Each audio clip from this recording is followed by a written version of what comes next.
The Young and the Restless spoilers. Saturday's full update.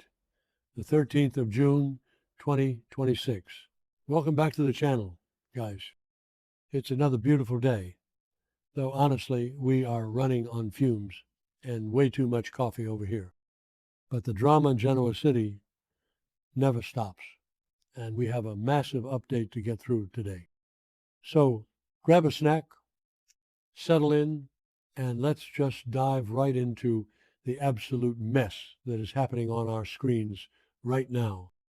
So let's start with the GCAC, because obviously that is where everyone in this town goes to drop life-altering news.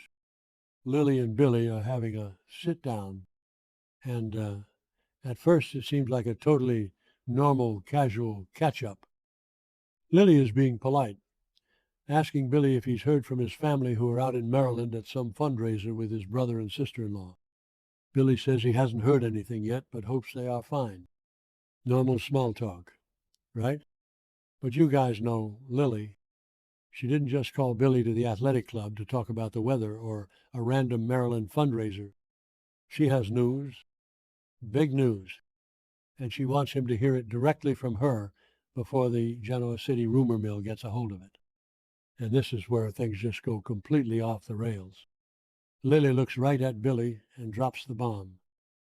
Victor is stepping down as the head of chancellor, and he is handing the keys to the kingdom over to her. Lily is the boss, which, okay, on the surface, good for Lily. She has worked so hard. She has built legacy companies. She knows what she is doing. Billy is actually happy for her at first.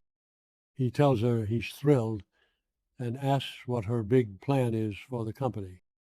But then Lily says the one thing that makes absolutely zero sense.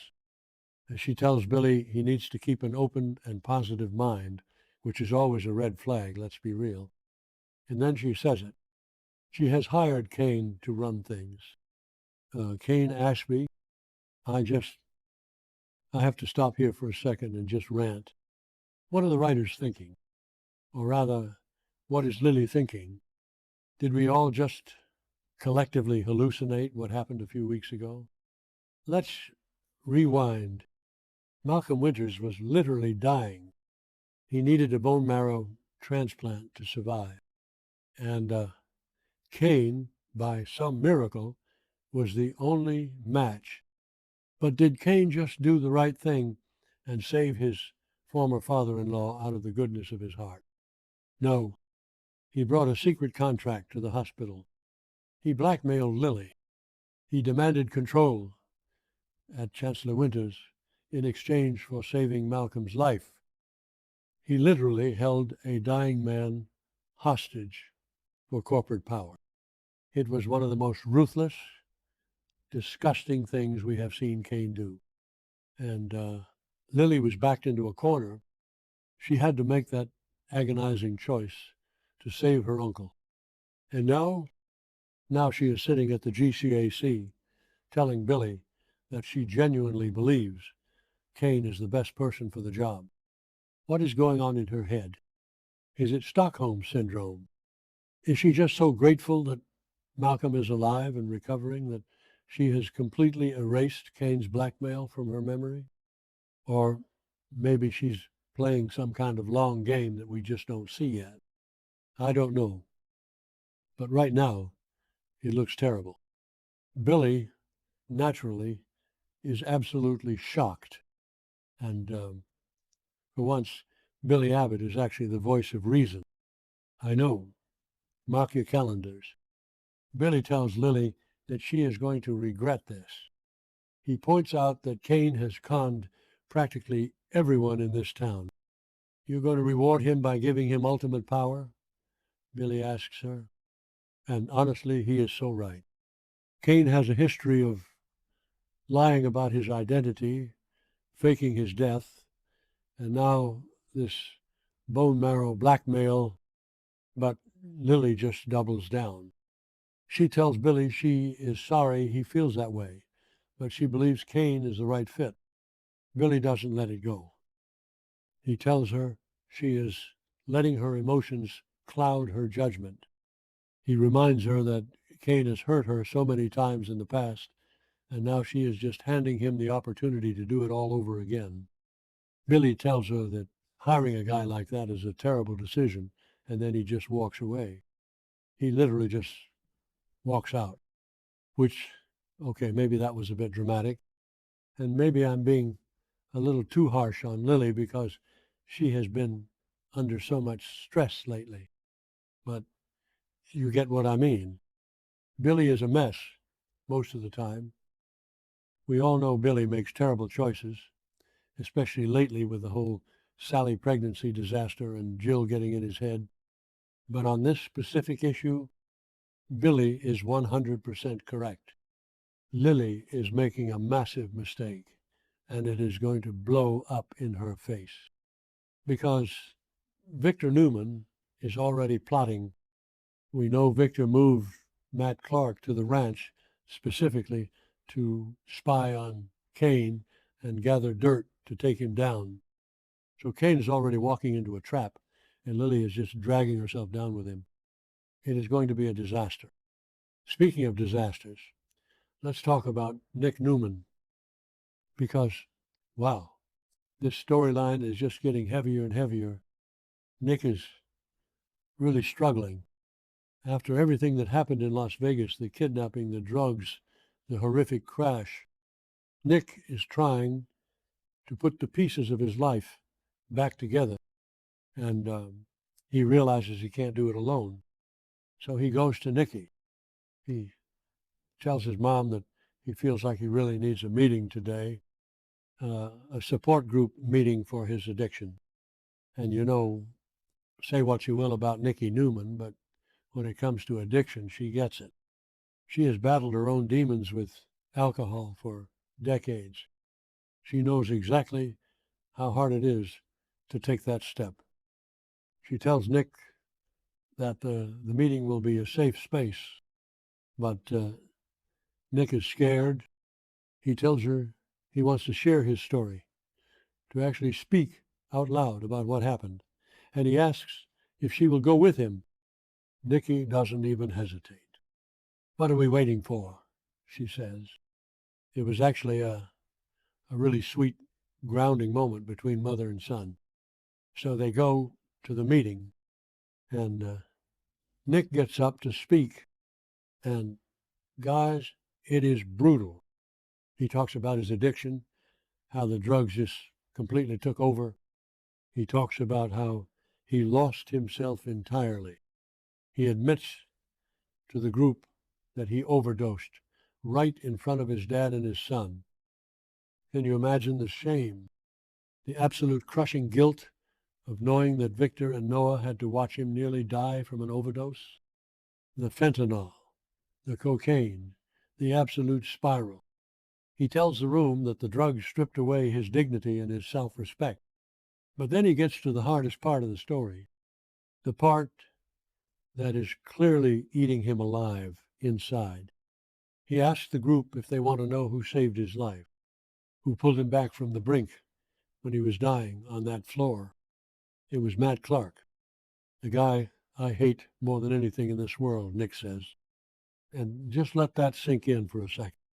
Matt Clark, the man who terrorized Sharon, the man who has caused so much trauma and pain for the Newman family, the man who is currently faking amnesia and living at the Newman Ranch because Victor is using him as a pawn, completely ignoring how terrified Sharon is to have her abuser living on the property. That man, that monster, he is the reason Nick is breathing today. You can just see the psychological torture this is causing Nick. A few episodes ago, Nick was literally trying to help Matt cure his amnesia just so he could punch him with a clear conscience. Nick needs Matt to be the villain. He needs Matt to be the monster so he can direct all his rage and self-loathing at him. But how do you reconcile that hatred when that same monster is the one who saved your life? It is such a messy, complicated dynamic. And honestly, the writers are doing a great job showing how much this is messing with Nick's head. He is so vulnerable right now. And with Victor playing these insane games, keeping Matt close by to spy on Kane, it's all going to collide. Nick is trying to get clean, but he is surrounded by toxicity. I really hope he can stay on the wagon, but man, the deck is stacked against him right now.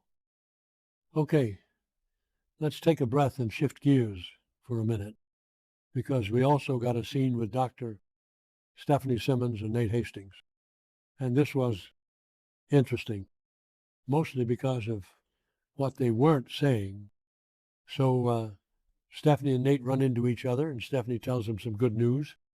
She has officially accepted a job at Memorial Hospital. Nate is happy for her. He tells her that the hospital is going to be incredibly lucky to have her on staff. And then Stephanie turns the tables and asks Nate a pretty loaded question. She asks if he would ever consider returning to medicine. Now, longtime fans know how painful this topic used to be for Nate. He was a brilliant surgeon. Medicine was his entire life. And then he lost the ability to operate, and he had to pivot to the corporate world, working at Chancellor Winters, getting tangled up in all the family business drama. For a long time, he was really bitter about it. But Nate actually gives a really mature answer. He tells Stephanie that practicing medicine was one of the most rewarding chapters of his entire life. But he says he actually likes his life now. He likes working with his family. He has found a new path, and he is content with it, which is great for Nate. But honestly, watching these two casually chat about career choices is wild when you remember the massive elephant-sized secret hovering over them. Stephanie hid Holden's existence from Malcolm for years, decades. Nate is Malcolm's adopted son. Holden is Nate's brother. Malcolm is currently furious, trying to process the fact that the woman who helped save his life also robbed him of raising his own child. And here are Stephanie and Nate just having a polite little chat about Memorial Hospital.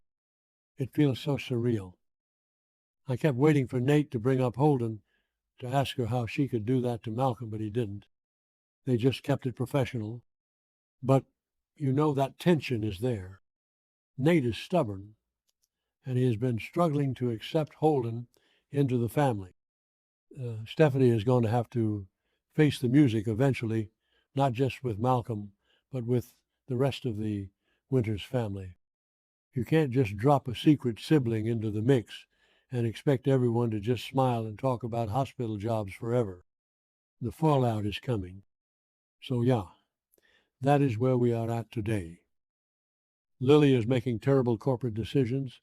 Billy is storming out of restaurants. Nick is pouring his heart out in rehab meetings. And Stephanie is pretending her family secrets aren't about to explode. It is a lot. What do you guys think? Is Lily actually crazy for hiring Kane, or does she have a secret plan? Will Nick be able to stay sober with Matt Clark living at the ranch? Let me know your thoughts. I am exhausted just talking about it, but I'll be back tomorrow to cover whatever chaos happens next.